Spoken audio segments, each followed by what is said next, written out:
चलिए दोस्तों, कैसे हैं सब लोग? आशा करता हूँ सब लोग बहुत अच्छे होंगे। और अब तो भाई रिजल्ट आ गया है और जिनका हो गया है, क्लियर हो गए हैं, उनको बहुत-बहुत कांग्रेचुलेशंस, बहुत-बहुत मुबारक, बहुत-बहुत क्या है कि मतलब खुशी होती है जब हम एक स्टेप और पास आ जाते हैं कि सर हमारे नाम के आगे चार्टर्ड अकाउंटेंट लगे। तो सर जिनका नहीं हुआ तो कोई दिक्कत नहीं है सर, कहीं न कहीं आपकी कुछ कमी रह गई होगी। होपफुली आप उस कमी को ध्यान रखेंगे और अगले अटेम्प्ट में ज़रूर से पास हो जाएँगे। साथ में जिनका ग्रुप 1 पास हो गया है, ग्रुप 2 की तैयारी कर रहे हैं और अगर आपको जॉइंट प्रोडक्ट बाय प्रोडक्ट का चैप्टर करना है, तो आइए हम शुरू करते हैं sir joint product by product. और इसके अंदर हम करेंगे सर एमसीक्यूज़। इंस्टीट्यूट के मॉड्यूल से बढ़िया और कुछ भी नहीं है। इसमें आ जाते हैं सर हम पेज नंबर जो इसका शुरू हो रहा है, ये रहा 11.20। ठीक है? सबसे पहले पढ़िए, हम एमसीक्यू शुरू कर रहे हैं। कह रहे हैं कि इन शुगर मैन्युफैक्चरिंग इंडस्ट्री, यानी कि क्या बना रहे हैं सर? चीनी बना रहे हैं। मोलेसिस बन जाता है। आपको पता है जब चीनी बनती है तो चीनी के बाद जो उसका बाय प्रोडक्ट होता है, यानी जो बचा हुआ हिस्सा होता है, जो जिसमें हम गन्ना डालते हैं, गन्ने के बाद जो सूखा उसका चूरा सा बच जाता है, उससे हम मोलेसिस बनाते हैं। और आपको पता है उसी मोलेसिस से अब इथेनॉल ऑयल बनता है, जो गवर्नमेंट ने मैंडेटरी कर दिया है BS6 बाइक्स और कार के लिए कि 20% जो है ब्लेंडिंग एथेनॉल ऑयल की पेट्रोल में करी जाएगी। तो मोलेसिस की बात कर रहा है। कह रहे हैं कि is also produce along with sugar, बिल्कुल शुगर बनाएंगे मोलेसिस बन ही जाता है। कह रहे हैं molasses may be of smaller value, कह रहे छोटी वैल्यू का होता है as compare to the value of sugar. तो ये क्या होगा सर? ये कॉमन प्रोडक्ट होगा। कॉमन प्रोडक्ट क्या होता है? बाय प्रोडक्ट होगा, जॉइंट प्रोडक्ट होगा। मैंने आपको बताया था कि हम किसी भी प्रोडक्ट की जब हम मैन्युफैक्चरिंग करते हैं और अगर साथ में एक दो प्रोडक्ट और बन जाते हैं, तो हमारा एक तो मेन प्रोडक्ट है जो हम सोच के चले थे, जैसे कि यहाँ पे शुगर सोच के चले थे, साथ में एक और प्रोडक्ट बन गया जो कि इनहेरेंट है, बाउंड टू हैपन है, बनना ही बनना है। अगर चीनी बनेगी तो मोलेसिस बनेगा। अब जो दूसरा प्रोडक्ट बना, हम ये देखेंगे कि इस दूसरे प्रोडक्ट की क्या इज्जत है, क्या वैल्यू है, क्या इसको मार्केट में कोई इज्जत दी जा रही है, यानी कि क्या इसका सेलिंग प्राइस जो है वो मेरे मेन प्रोडक्ट के आसपास आता है या नहीं है। कम ऑन, क्या उसका सेलिंग प्राइस मेरे मेन प्रोडक्ट के आसपास आता है या नहीं है। तो मैं आपको बता दूं, जो शुगर होती है वो महंगी होती है और molasses in comparison to the sugar relatively बहुत कम अमाउंट का बिकता है। तो अगर उसकी इज्जत ज्यादा नहीं है, उसकी रिस्पेक्ट ज्यादा नहीं है, उसकी सेल वैल्यू ज्यादा नहीं है मार्केट में, तो वो मेरा क्या बन जाता है सर? By product. क्या बन जाएगा सर? By product. ठीक है, क्योंकि इसकी इज्जत कम है, इसकी सेल वैल्यू कम है relatively with my main product. अगला पढ़ो। कह रहा है कि method of apportioning joint cost on the basis of output of each joint product at the split of point is. क्या कहना चाह रहा है सर? ये कह रहा है कि यहां से हमने प्रोडक्शन शुरू करी, एक जगह जाके आ गया सर पॉइंट ऑफ सेपरेशन, या जिसको आप स्प्लिट ऑफ पॉइंट कहते हो। वहां से एक प्रोडक्ट निकला ए, एक प्रोडक्ट निकला बी। अब आप क्या कर रहे हो कि सर यहां से लेके यहां तक की जो ज्वाइंट कॉस्ट थी वो आप ए और बी में बांट रहे हो। कब सर? मतलब कैसे सर? वो बांट रहे हैं, उसका बेसिस क्या है? Basis of output. आउटपुट मतलब यूनिट की बात कर रहे हैं, यानी जितने यूनिट इसके बने, जितने यूनिट इसके बने, आप यूनिट में बांट रहे हो। मुझे बताओ, यूनिट में बांटने का सेल वैल्यू है सर? वैल्यू तो आपने ली ही नहीं है, आप तो यूनिट्स ले रहे हो। फिजिकल यूनिट, हाँ सर फिजिकल यूनिट मेथड है। ये क्या है सर? Physical unit method. अच्छा, एक चीज और मैंने आपको बताया था, फिजिकल यूनिट मेथड और एवरेज कॉस्ट मेथड लगभग सेम है। एक्चुअली में सेम ही होता है, बस करने का तरीका होता है। लेकिन याद रखना, एवरेज कॉस्ट मेथड में मुझे एक एवरेज कॉस्ट पर यूनिट निकालनी होती है, जो मुझे फिजिकल यूनिट मेथड में निकालने की जरूरत नहीं होती। तो इसने ये नहीं कहा कि मैं कोई एवरेज यूनिट निकाल रहा हूं, इसने कहा आउटपुट के बेसिस पे बांट रहा हूं। इसका मतलब इसका आंसर है फिजिकल यूनिट मेथड। नेक्स्ट कह रहा है in the net realisable value. आपको पता है एनआरवी मेथड क्या होता है? For apportioning joint cost over the joint product the basis of apportionment would be. क्या होता है मुझे बताओ? बेसिस ऑफ अपोर्शनमेंट बताओ। Selling price per unit of each of the joint product. Selling price होता है, नहीं सर सेलिंग प्राइस तो नहीं, हम एनआरवी लेते हैं। दूसरा कह रहा है selling price multiply by units sold of each joint product. Selling price नहीं सर सेलिंग प्राइस भी नहीं लेते। उसके बाद कह रहा है कि sales value of each joint product less further processing cost of individual product. हाँ सर हम ये वाला लेते हैं, लेकिन एक बात और, एक बात और, अगर बात समझो, इसका जो आंसर है ना, वैसे इसका आंसर होगा डी, बी और सी बोथ। मतलब क्या, मतलब जरा समझो मैं क्या कहना चाह रहा हूं। मैं आपको ये कह रहा हूं कि सर जब हम बात करते हैं किसकी, हम बात करते हैं net realisable value method.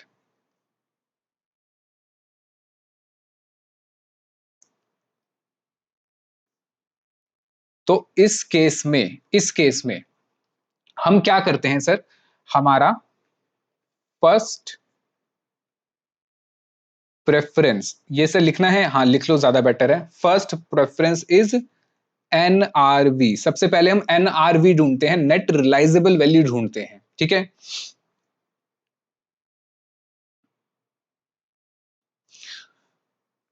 NRV basis, सबसे पहले मैं एनआरवी बेसिस पे बांटूंगा। अगर एनआरवी नहीं है, if NRV is not available, अगर एनआरवी अवेलेबल नहीं होता तो हम कैसे बांटते हैं, then a portion joint cost on the basis of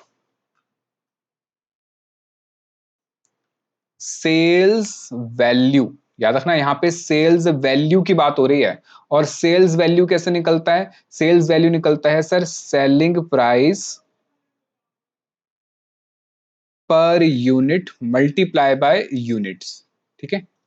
selling price per unit multiply by units ऐसे करके निकलता है। यानी पर यूनिट के बेस पे हमें, sorry selling price per unit के बेस पे नहीं बांटना होता। तो यहां पे यही लिखा है कि हम sale price multiply by unit sold, हाँ ये ले सकते हैं अगर एनआरवी नहीं है तो इसमें हमारा आंसर होगा बोथ बी एंड सी। क्योंकि वैसे मुझे क्या लेना है सर, मुझे लेना है एनआरवी। और मुझे बताइए एनआरवी कैसे निकलती थी, याद करो मुझे बताओ एनआरवी कैसे निकलता था। सर एनआरवी निकलता था, एनआरवी निकलता था जब हम सबसे पहले तो लेते थे सेल वैल्यू, इसमें से माइनस कर देते थे सबसे पहले तो प्रॉफिट की परसेंटेज, जो भी मेरा प्रॉफिट है, फिर इसमें से माइनस करता था मैं फर्दर प्रोसेसिंग कॉस्ट, और फिर इसमें से माइनस करता था मैं सेलिंग एंड डिस्ट्रीब्यूशन। ऐसे करके मुझे एनआरवी यानी कि नेट रियलाइजेबल वैल्यू मिल जाती थी, ठीक है। तो वो ये कह रहा है sale value of each joint product less further processing cost, बिल्कुल ठीक। तो यानी ये भी सही है और ये भी सही है, तो इसका आंसर क्या आया सर, इसका आंसर है डी, ठीक है। आगे पढ़ो।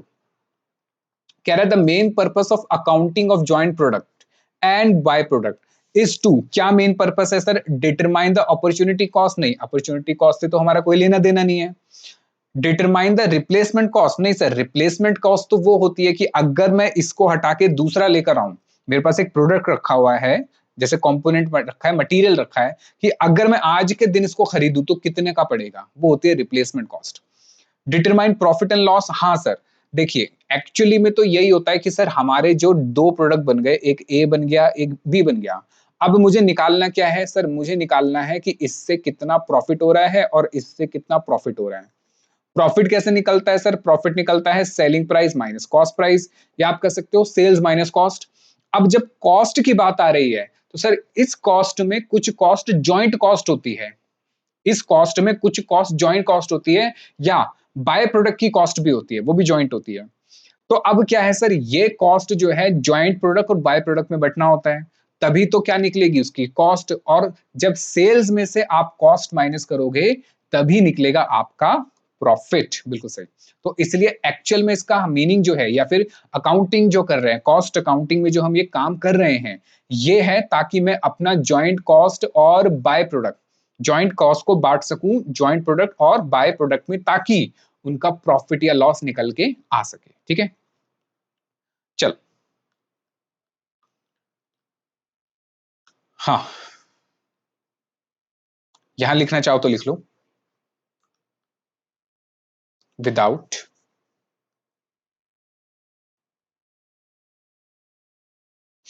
apportioning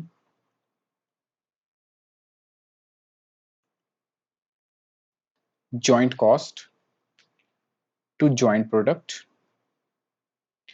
we are not able to get exact cost of all joint product and by product।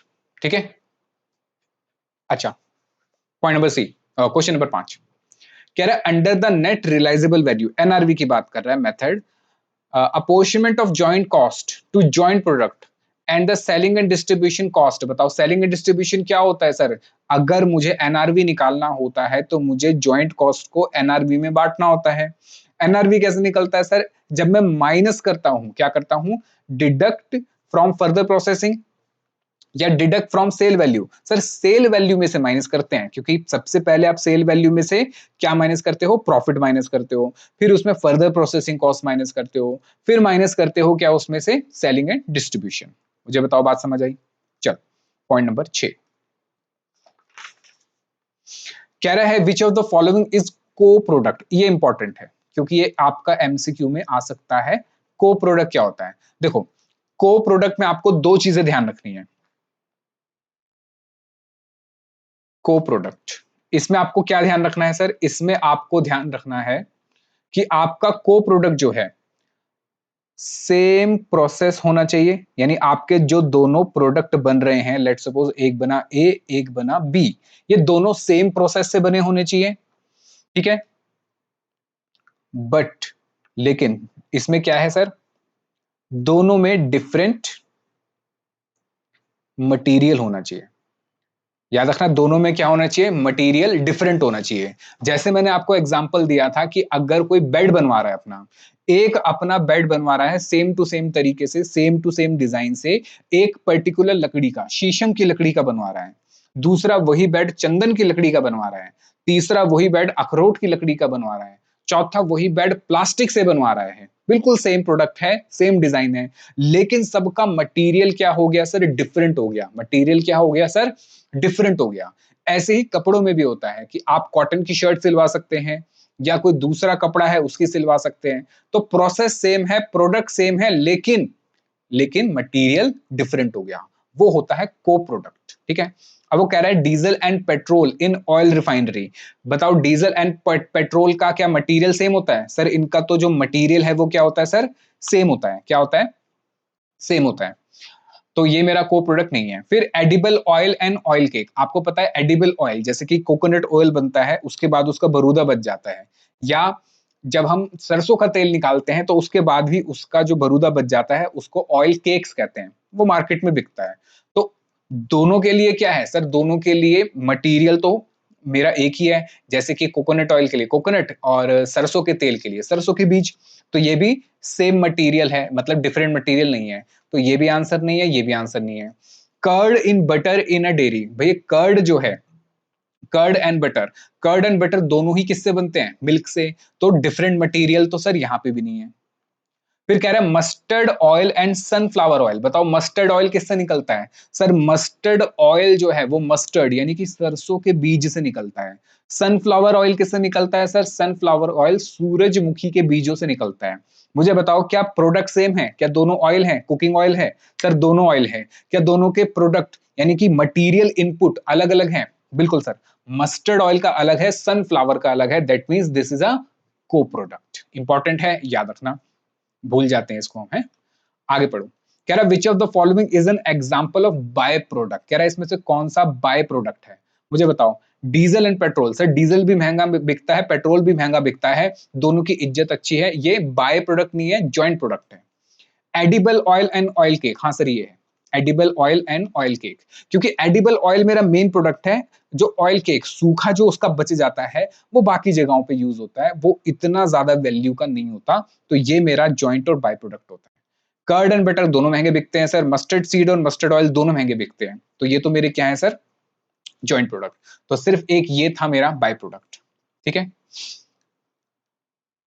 अच्छा, क्वेश्चन नंबर 8 कह रहा है which of the following method can be used when the joint product are unequal quantity, यानी कि कहना क्या चाह रहा है सर, ये कहना ये चाह रहा है कि यहां से आपने शुरू करा, यहां पे जाके आ गया आपका पॉइंट ऑफ सेपरेशन, और इस जगह पे एक प्रोडक्ट निकला ए, एक प्रोडक्ट निकला बी, ए जो है उसके 1000 यूनिट बने, बी के 100 यूनिट बने, सर बहुत बड़ा डिफरेंस है, 10% और 90% का डिफरेंस है, ये यहां तक की कॉस्ट हो गई सर लाख रुपए।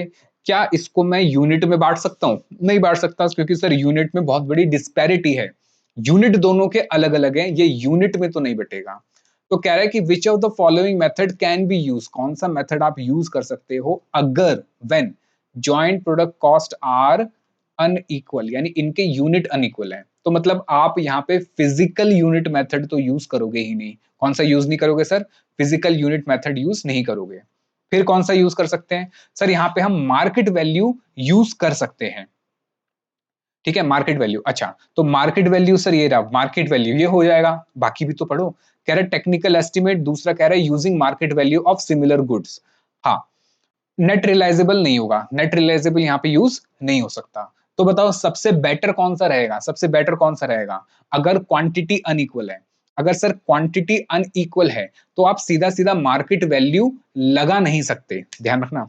अगर क्वांटिटी अनइक्वल है तो मार्केट वैल्यू सीधा सीधा नहीं लगा सकते, क्योंकि क्योंकि सर क्वांटिटी अगर अलग है तो हो सकता है मार्केट वैल्यू भी अलग अलग हो, क्योंकि सेल प्राइस बदल जाएगा। तो सबसे बढ़िया रहेगा सर, कुछ नहीं समझ आ रहा तो टेक्निकल एस्टिमेट ले लो, एक्सपर्ट से पूछ लो, या मिलते जुलते प्रोडक्ट की वैल्यू उठा लो। बात समझ आई?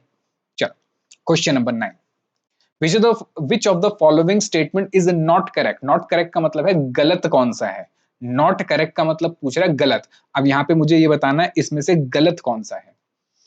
इन रिलेशन टू को प्रोडक्ट, को प्रोडक्ट में मैंने अभी क्या बताया आपको, सेम प्रोडक्ट होना चाहिए और उसका इनपुट मटेरियल डिफरेंट मटेरियल का मतलब इनपुट जो मटेरियल है वो क्या होना चाहिए, अलग अलग होना चाहिए। अब इसमें कह रहा है कौन सी बात गलत है, तो जो सही है वो मैं काटा मारता जाऊंगा, गलत बात मेरे लिए यहाँ आंसर होगा। कह रहा है को प्रोडक्ट में also have joint product, sir ये बात सही है, को प्रोडक्ट में भी ज्वाइंट प्रोडक्ट निकल सकते हैं। इसका मतलब ये मेरे लिए जवाब नहीं है। कह रहा है costing for co product are done according to the process costing method, बिल्कुल सही कह रहा है सर। कॉस्टिंग जो होती है को प्रोडक्ट की वो प्रोसेस कॉस्टिंग मेथड के अकॉर्डिंग ही करी जाती है, क्योंकि सबका बनने का प्रोसेस अलग अलग होता है, मतलब प्रोसेस सेम होता है, अलग अलग मटेरियल होता है, प्रोसेस सेम होता है। फिर कह रहा है कि co product do not have any by product, नहीं सर ये बात आपने गलत कही, और जो गलत है वही मेरे लिए आंसर सही है, क्योंकि जो वो गलत कह रहा है वो पूछ रहा है कि क्या गलत कह रहा हूं ये बताओ। फिर कह रहा है कि co product are treated as separate cost object, नहीं सर सेपरेट कॉस्ट ऑब्जेक्ट नहीं होता, ठीक है। बताओ समझ आया? ये नहीं आया, ठीक है। अच्छा, सही कह रहा है सेपरेट कॉस्ट ऑब्जेक्ट होता है, इसका मतलब ये मेरे लिए आंसर नहीं है, ये कहने का मतलब है, ठीक है। क्वेश्चन नंबर 10 कह रहा है when a by product does not have realisable value, कह रहा है बाय प्रोडक्ट है और रिलाइजेबल वैल्यूज की है ही नहीं हमारे पास, बाय प्रोडक्ट है और रिलाइजेबल वैल्यू नहीं है, तो हम क्या करेंगे सर? मतलब मार्केट में बिकेगा ही नहीं, मार्केट में वो बिक ही नहीं रहा तो क्या करेंगे सर? अगर मार्केट में नहीं बिक रहा तो बाय प्रोडक्ट की cost is borne by good units, यानी जो मेरा मेन प्रोडक्ट बन रहा है मैं उसी में ऐड कर दूंगा इस बाय प्रोडक्ट की कॉस्ट को, ठीक है। लास्ट लास्ट नहीं sorry 11th, S G manufactures two product from a joint milling process, कह रहा है दो प्रोडक्ट है, जॉइंट मिलिंग प्रोसेस है, यानी मिलिंग कर रहा है, क्या कहते हैं, मिल जो होती है उसके अंदर वो काम कर रहा है, उसके अंदर वो दो जॉइंट प्रोडक्ट बना रहा है। The two product development are mind support and commercial building, कह रहा है दो चीजें बना रहा है, माइंड सपोर्ट और commercial building. A standard production run incur joint cost, कह रहे जब हम काम करना शुरू करते हैं तो जॉइंट कॉस्ट खर्च होती है 1 लाख रुपए की, and result 60,000 unit of MS and 90,000 unit of CB, each sell 200 रुपए पर यूनिट, यानी और एमएस की बता रहा है, और सीबी जो है 450 रुपए का बिकेगा। यानी यहां तक की कहानी का अगर मैं विजुअलाइजेशन करूं तो ये कुछ ऐसे बनेगा सर, यहां से प्रोसेस शुरू करा, ये आ गया आपका सर पॉइंट ऑफ सेपरेशन, यहां से दो आपके प्रोडक्ट बने, एक बना सर आपका एमएस और एक बना सीबी। एमएस जो है आपके वो 60,000 यूनिट बने और ये आपके 90,000 यूनिट बने। एमएस जो है वो मार्केट में 200 रुपए का बिकने के लिए तैयार है और सीबी जो है वो मार्केट में 450 का बिकने के लिए रेडी है। फिर कह रहा है अज्यूमिंग नो फर्दर प्रोसेसिंग, आगे कोई फर्दर प्रोसेसिंग नहीं हो रही, मतलब स्प्लिट ऑफ पॉइंट या पॉइंट ऑफ सेपरेशन पे ही बिक जाएगा। Processing work is done after split of point. The amount of joint cost allocated to commercial building. अच्छा, यहां से लेके यहां तक का खर्चा कितना हुआ सर? 1 लाख रुपए का खर्चा हुआ। कितना खर्चा हुआ सर? 1 लाख का। कह रहा है कि ऑन फिजिकल क्वांटिटी एलोकेशन, यानी अगर मैं फिजिकल क्वांटिटी एलोकेशन पे बांटता हूं तो amount of joint cost allocated to commercial, यानी सीबी वाले की, कमर्शियल बिल्डिंग वाले की क्या कॉस्ट आएगी? सर देखो, अगर आप इसको कैसे बांट रहे हो सर, आप कह रहे हो इसको बांट दो फिजिकल यूनिट पे, तो फिजिकल यूनिट तो है 60,000 और 90,000, यानी अगर मैं इसको काट के छोटा करूं तो ये हो जाएगा सर 3:2, सॉरी उल्टा कर गया, 2:3, ये हो जाएगा 2 पे गया, ये गया 3 पे। मुझे किसका बताना है? सीबी का बताना है। तो 1 लाख में से सीबी का शेयर कितना होगा? 3/5, यानी कितना हो जाएगा सर? ये 60,000। तो इसका आंसर क्या है सर? ए। ठीक है, बताओ समझ आया? नेक्स्ट कह रहा है कि के कंपनी मैन्युफैक्चर्स, कह रहा है मैन्युफैक्चर कर रहे हैं, क्या मैन्युफैक्चर कर रहा है? टू हेयर केयर लोशन, कह रहा है हम तेल बना रहे हैं, Levi and silly, out of a joint process. कह रहे हैं दोनों ही जॉइंट प्रोसेस से बनते हैं। द जॉइंट यानी कि कॉमन कॉस्ट इनकी आ रही है 6,30,000 की। For a standard production run generate 1,80,000 gallon of Levi and 1,20,000 gallon of सिली। ठीक है, और कह रहा है लीवी जो है 420 पर गैलन का बिक रहा है, सीली जो है 390 का बिक रहा है। इफ एडिशनल प्रोसेसिंग कॉस्ट, यानी अभी तक की कहानी अगर मैं बात करूं तो कह रहा है कि सर हमने यहां से प्रोडक्शन शुरू करी, आगे चल के सर पॉइंट ऑफ सेपरेशन आया, पॉइंट ऑफ सेपरेशन पे मेरे पास दो तेल निकल कर आए, एक आया लीवी और एक आया सीली। ठीक है सर, सीली जो है, अब वो कह रहा है कि जॉइंट कॉस्ट यहां से लेके यहां तक की जो हुई वो हो गई सर 6,30,000।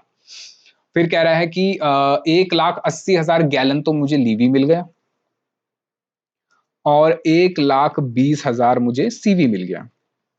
ठीक है, और कह रहा है कि लीवी जो है, लीवी ये है सर 240 का बिकेगा, सीवी जो है वो 390 का बिकेगा पर गैलन। फिर कह रहा है if additional processing cost beyond the split of point are 140, यानी कि इसका फर्दर प्रोसेसिंग भी हुआ है पर गैलन फॉर लीवी के लिए कह रहा है कि 140 रुपए का फर्दर प्रोसेसिंग कॉस्ट हुआ है पर गैलन, टोटल नहीं है, पर गैलन। और 90 पर गैलन सीली के लिए हुआ है, यहाँ पे 90 पर गैलन सीली के लिए हुआ है। तो कह रहा था amount of joint cost of each product run allocated to लीवी के लिए कह रहा है, लीवी के लिए कितना होगा? फिजिकल यूनिट लो। तो भाई इतनी चर्चा क्यों कर रहा है ये सब चीजें? मुझे तो फिजिकल यूनिट की बात कर रहा है और ये लीवी की बात कर रहा है। तो 18 और 12 यानी 1,80,000 और 1,20,000, रेशियो हुई 18-12, और इसको कम कर दूंगा तो सर किस पे जाएगा? ये 6 पे जा रहा है, यानी कि 3:2। मुझे किसकी बात करनी है सर? लीवी की, यानी इसका हो गया सर 3/5। मेरी कॉस्ट कितनी है सर? कॉस्ट है 6,30,000 की। तो 6,30,000 डिवाइड बाय 5 मल्टीप्लाई बाय 3, ये हो गया सर 3,78,000, यानी आंसर क्या आ गया इसका सर? बी। ये लो, ये हो गया। मुझे बताओ कहीं को दिक्कत? चले आगे। पॉइंट नंबर 13 में कह रहा है for the purpose of allocating joint cost, जब आप जॉइंट कॉस्ट को एलोकेट करते हो, the sale price at the point of sale reduce by, यानी सेल प्राइस में से कम कर रहे हो क्या आप, क्या रिड्यूस कर रहे हो? By cost after split of, यानी कि स्प्लिट ऑफ के बाद की कॉस्ट, यानी फर्दर प्रोसेसिंग कॉस्ट माइनस कर रहे हो, तो क्या आता है सर? एनआरवी आता है। क्या आता है? Net realisable value. मुझे बताओ समझ आया या नहीं आया? इजी थे? चलो मैं मिलता हूं आपसे अगले क्वेश्चन में।